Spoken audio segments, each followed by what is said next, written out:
Bleeping Computer is reporting about an evasive malware campaign affecting nearly 40,000 WordPress sites. Let's take a look at this and see how we can protect WordPress. What you need to know is this malware campaign has been active for about 6 months, and it's causing site visitors to see redirects and pop-up ads.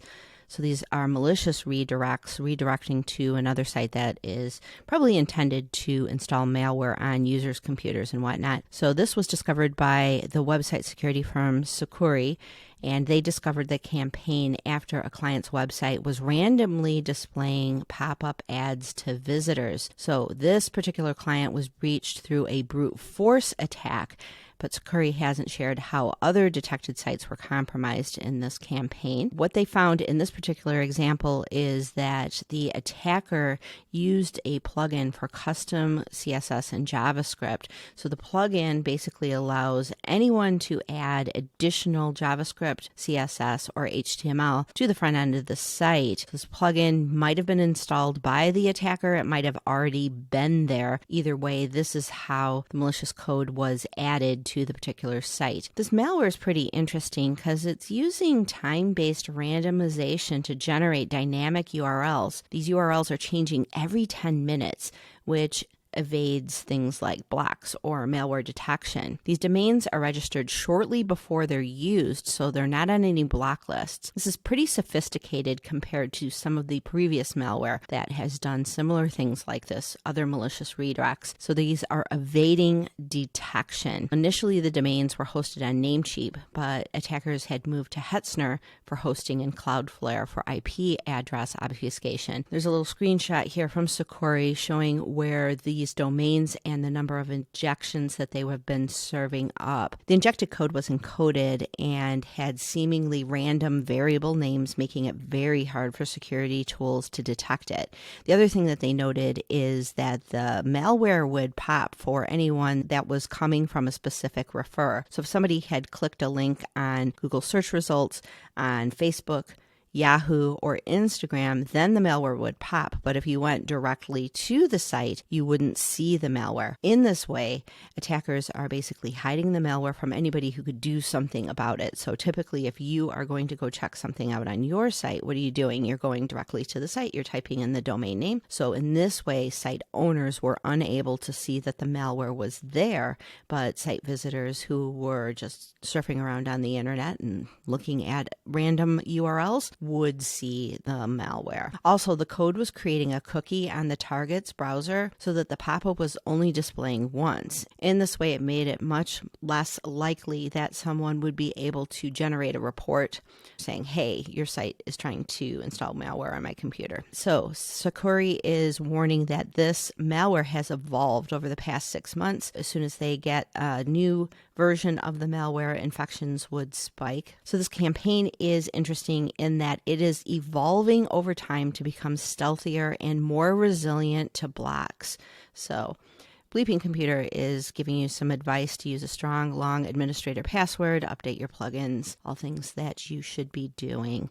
Let's take a look at what Sucuri is telling us in their article, if there's anything new here that we might want to know about. SiteCheck is finding some of this malware. It's found it on over 2,500 sites in the past couple of months. Their initial file system scans were coming up clean, so they really had to do a manual investigation on this. This is why it's so important for you to be aware. Security is really a mindset first. You can't just say, oh, well, the tools are doing all of the work. The tools need to be programmed by someone. The tools need to be told what malware looks like. It's just important for you to realize that security is always this cat and mouse game. They evade detection. We have to program better detection in order for our tools to find these types of things. Now, if you're interested in looking deeper at what this malware is actually doing, they run through the code a little bit here to tell you what exactly it's doing. It's encoding the malware, so it's not something like you actually can go and see, oh, well, here's the domain it's going to. They're actually obfuscating the domains. So if you convert those values into human readable characters, you get this domain name, which was just just registered a few days prior. This dynamic JavaScript changes the URLs every 10 minutes. So what can you do to secure your site against this malicious, evasive WordPress targeting malware? Well, first of all, we saw in their research that brute force attacks was a part of this campaign. So two-factor authentication, you will need a plugin for this, but there are plenty of plugins available that will allow you to add two-factor authentication for free. Turn off XMLRPC.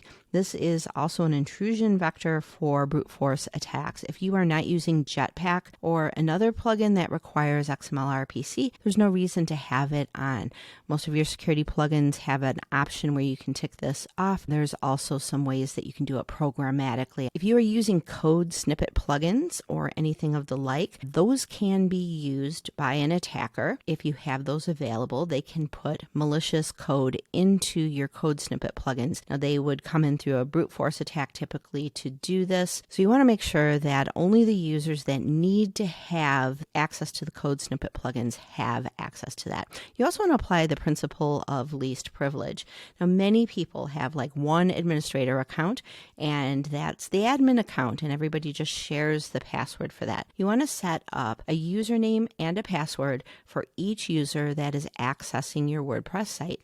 And if someone doesn't need to access plugins, if they're just posting content or making tweaks to pages, or maybe they're adding information into a custom post type that you have set up for them, make sure that they only have access to the things that they need to do. Not everyone needs to update plugins. Not everyone is going to need to add code snippets. So make sure you limit access to any of the things that could be used in an attack. Here's a common thing that can happen. You have someone whose only job is to add posts to your site, but they have admin access and they're not using good password hygiene. They're reusing passwords elsewhere and they don't have two-factor authentication on.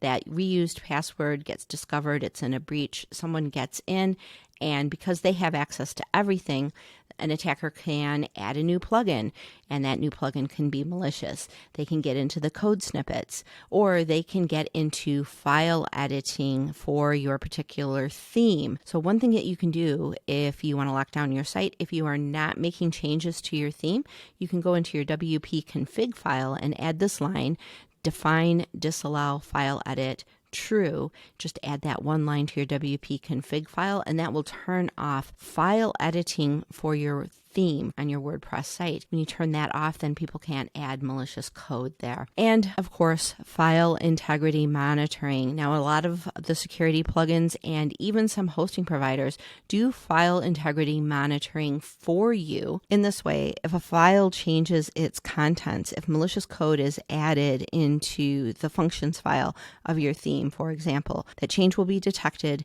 and that change will be one of your first indications that you have a compromise on your WordPress site. If your security tool allows you to keep a record of people logging into your WordPress site, you want to make sure that that is active as well. WordPress security starts with good WordPress security education. If you are unsure of all of the different ways that you can make your WordPress site safer, if you are unsure of what those decisions are, I have a course that is a mini course. It's only $39 until the end of April 2024. It gives you 19 different modules that help you make better security decisions in thinking about your WordPress site. Also comes with a security checklist that you can use if you are planning to audit your WordPress site security. That checklist can be very helpful in just giving you an idea of what to look for. If you are seeing any kind of sign 1 infections, I'd love to hear about it. What are you seeing? Leave a note in the comments below. Thanks for watching.